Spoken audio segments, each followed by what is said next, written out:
Essaie d'imaginer un peu la scène. En ce moment même, on a genre 5000 soldats de 42 pays différents dans le désert marocain. Ouais, une mobilisation énorme. C'est ça. Et ils utilisent les technologies militaires les plus avancées au monde, vraiment ce qui se fait de mieux.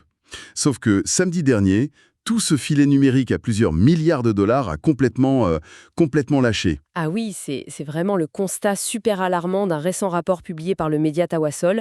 On y apprend que 2 soldats américains se sont littéralement volatilisés, Volatilisé, oui. et ça, lors d'un simple exercice de routine près d'une falaise, quoi. C'est une disparition qui souligne une faille majeure.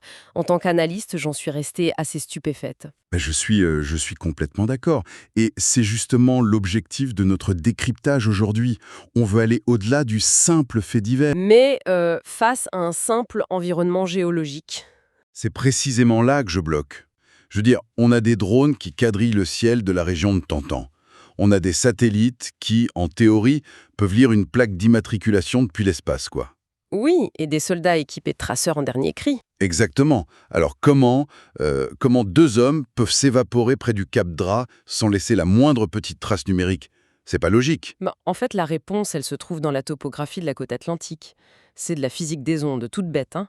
Les falaises rocheuses de Cap d'Ira, c'est pas juste des murs de pierre.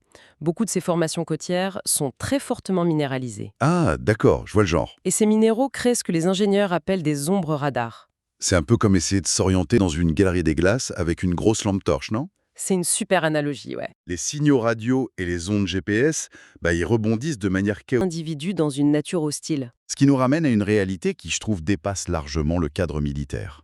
On vit tous un peu avec cette illusion de sécurité numérique. Oh que oui. On a l'impression que notre smartphone, notre montre connectée, ça nous protège, que quelqu'un quelque part sait toujours exactement où on est.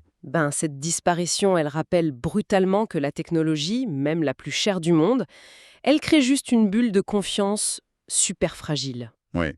Dès qu'on quitte l'environnement dégagé pour lequel ces algorithmes ont été pensés, l'environnement physique naturel reprend immédiatement le dessus, avec ses propres règles. L'innovation atteint très vite ses limites dès que la géographie décide de ne pas coopérer, quoi.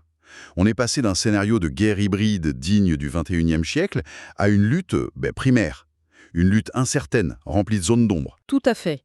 Et le passage de ce grand exercice